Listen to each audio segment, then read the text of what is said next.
से हौरे बुढ़वा महेंद्र नगर के धार में न घेर ले रहा बुढ़वा। हाँ हो ए हमरा के का कहत रहा मालूम बा? ए हमरा से प्यार करब है बुढ़वा। हाँ हो ए का हो है माल टूटी। ए चाचा तू तो बीच में बहुत छोटी हो। मेरे सहेलियों मेरे साथियों खड़काओ चूड़िया कंगना बजाओ। मेरे सहेलियों मेरे साथियों खड़काओ चूड़िया कंगना बजाओ। मैं बहारों की गली कैसे मेरी दो में तो चली तो ले जाए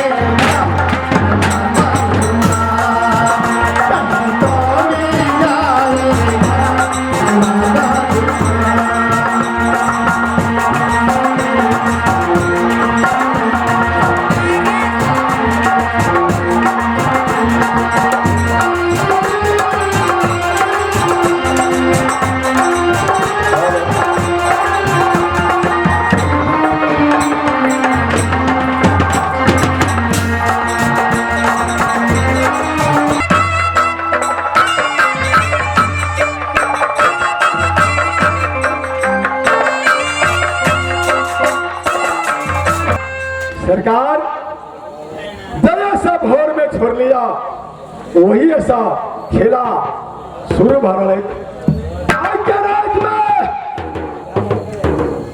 और कहा तो जंगल के मिलन हो और अंत में फिर जंगली के फांसी हो।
अपना रंग महल में कहा तो आराम कुछ कराम और शादी ब्याही रहे थे शिशमा तो सवेर से सवेर चाय नाश्ता लगे हाजिर रहे थे।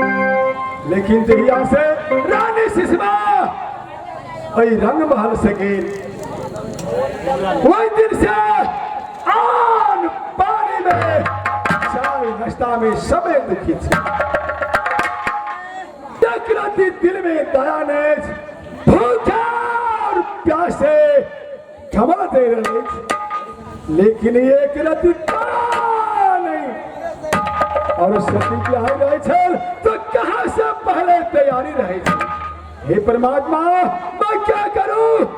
मैं अपना और जा रहे हैं जहां सती रम्मा है उनका से जरूर खाना और पीना कुछ आराम चाह।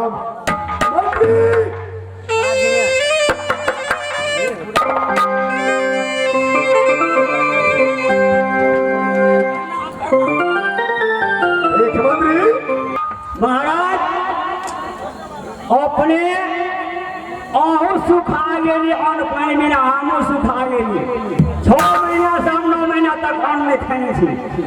आई अपना के आप तकलीफ होता केना हल्ला कर छे मर का गेल कैला सुखा गेले कहबो करता मर का गेले से जे बसिया भाग में लगा प्याज खीबे छरे ब्याही के जखिन के छोड़ते ओकरा शराब तो पड़बे करते मालिक को होते समझे मालिक नहीं सोच करिए पहले कौन का नाश करके घर के साथ तो हमारा चिंता है। मंत्री बोलिए भाई एक मंत्री शादी ब्याही रहे थे तो सुबह से सुबह और चाय नाश्ता पहले तैयारी रही थे। हम ही बाबू हम ही सेवा बाबू बिना में कनकोटी रोटी नहीं थे। मन का में से ना हरियाली चढ़े सारे हरियाली उतरिया तो हम देखियो सुपत बाद में मालिक कूद ही ना जना फुलचनिया गया फुलचनिया है ना एक तो चंडाल भागत हिया से सती रंभा के निर्गुणपुर में ले कहा तो जहां चरबला सती सुषमा के अपना सत्कर्म में हम पालन करें। मंत्री अपना सत जरूर हम पालन करें। ठीक है ना जहरा सती रंभा ने राजा चांद्र सन को साथे हैं। अब वो कर रही पता लंबा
हे बहन ऐसे समय में जब अपना मंत्री के लिए देख रहा छी बहन से नहीं जा रहा छी अपना मंत्री के ड्योढ़ी में देखत लागी। खुश रहू बड़ी आनंद में छिए बड़ी आनंद में छिया। राजा साहब के समाचार करू हमर घर वाला के महाराज के समाचार महाराज तो जे सूरज देख हमरा आजकल जे चौवन्नी प्राण है मालिक रही गई चौवनिया प्राण रह गया की चिंता लाग गई मालिक बाप डेयरी से दूध मंगबै छियै किसान सबसे मंगबै छियै मालिक के केवल लागी 1 किलो खाना आर दै छी सेव दै छी संतोला छै इंगर हरा दै छियै हेरा दै छियै ई सब दै छी मालिक के कहियो मालिक सुखल जाए हमरो चिंता लाग गई मालिक छबो करै छी मांस खेला कि नहीं खेला बुधवार हम सब दिन पढ़ै छियै खेला समझिए तो खेला कि नहीं खेला हम तो बुधवार हम करे पाए छियै हाँ ऐसे में चलो अपना स्वामी की संग में हम मुलाकात करबे। जय करबे। हाँ ये अच्छा